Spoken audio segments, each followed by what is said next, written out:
साबका अमरीकी सदर की एक जो कोट है कि उनके मुताबिक किसी भी जंग का जो फैसला है वो बूढ़े और जो बाबे हैं उनका होता है, लेकिन जो जंग का ईंधन बनते हैं, जो जंग में कुर्बानी देते हैं, वो नौजवान होते हैं, वो फौजी होते हैं, वो मुल्क की यूथ होती है, जिनको फिर इस जंग का बोझ उठाना पड़ता है, जिनको सफर करना पड़ता है, जिनको सबसे ज्यादा इसमें कुर्बानियां देनी पड़ती हैं। अस्सलाम वालेकुम, this is Hussain Raja, you are watching my Facebook and YouTube channel. नाज़रीन, पाकिस्तान की बहादुर अफवाज ने इंडिया के ऑपरेशन संदूर के मुकाबले में ऑपरेशन बनियानुल मरसूस लॉन्च करते हुए इंडिया के मुतअद्दिद जो एयरफील्ड्स हैं, खासतौर पर मकबूजा कश्मीर के अंदर जो आदमपुर के मकाम पर इंडिया ने एंटी एयरक्राफ्ट और एंटी ब्लिस्टिक मिसाइल S-400 जो कि एक रशियन बेस्ड जो मिसाइल्स को हवा में तबाह करने वाला एक सिस्टम है, उसको तबाह कर दिया है। इसकी $1.5 बिलियन के करीब जो मालियत बताई जा रही है। इसके अलावा पाकिस्तान ने Pathan air base, Bathinda air base और दूसरी मुतअद्दिद जो आर्मी की जो इंस्टॉलेशंस हैं, जो इंफ्रास्ट्रक्चर था इंडियन आर्मी का, उसको तबाह कर दिया है। पाकिस्तान पर यह जंग मुसल्लत की गई है। हमें यह भूलना नहीं चाहिए कि ये पाकिस्तान की चॉइस नहीं थी। पाकिस्तान का हत्तुल इम्कान यही कोशिश थी कि किसी तरह इस जंग को अवॉइड किया जाए। जो पहलगाम वाक़े के बाद पाकिस्तान ने मुतअद्दिद मरतबा इंडिया को ये ऑफर किया कि इस दहशतगर्दी के वाक़यात को इंटरनेशनली एक न्यूट्रल जो एक्सपर्ट्स की जानिब से इसकी इन्वेस्टिगेशन करवा ली जाए। जो पार्टी जो भी मुल्क रियासत इसमें अगर इन्वॉल्व हो तो उसको जो है सजा दी जाए। लेकिन इंडिया में इस चीज को शायद जो इजी लिया जा रहा था, क्योंकि इसकी जो मेन वजह है, इसकी मेन वजह वो आपको अगर मैं एक साबका अमरीकी सदर की एक जो कोट है कि उनके मुताबिक किसी भी जंग का जो फैसला है वो बूढ़े और जो बाबे हैं उनका होता है, लेकिन जो जंग का ईंधन बनते हैं, जो जंग में कुर्बानी देते हैं, वो नौजवान होते हैं, वो फौजी होते हैं, वो मुल्क की यूथ होती है, जिनको फिर इस जंग का बोझ उठाना पड़ता है, जिनको सफर करना पड़ता है, जिनको सबसे ज्यादा इसमें कुर्बानियां देनी पड़ती हैं। तो in the same way Indian जो एक्सट्रीमिस्ट हैं, जो राइटिस्ट हिंदुत्व और बीजेपी के जो आरएसएस के जो लोग हैं, जिनमें नंबर 1 पे Indian prime minister Narendra Modi, उसके बाद उनके जो होम मिनिस्टर है अमित शाह, डिफेंस मिनिस्टर राजनाथ और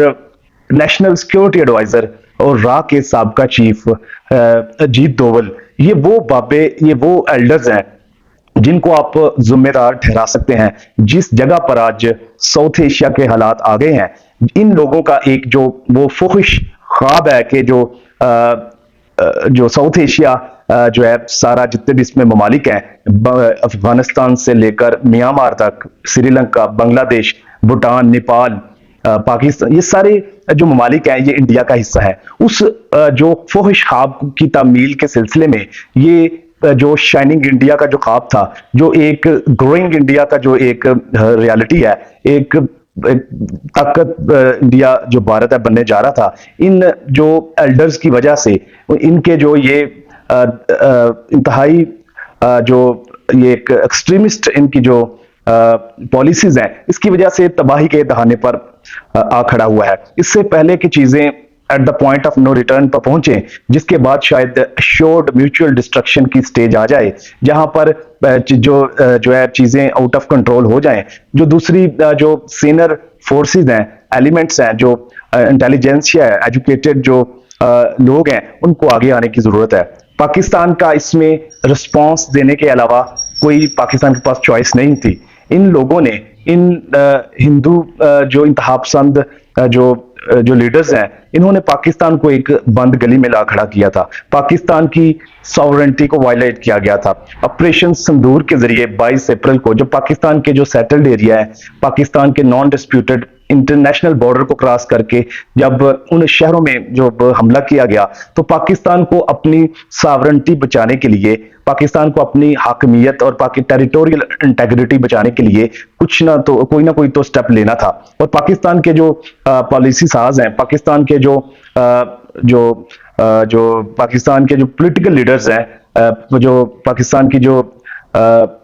आर्मी है, उन्होंने इस चीज को क्लियर किया था कि अगर पाकिस्तान की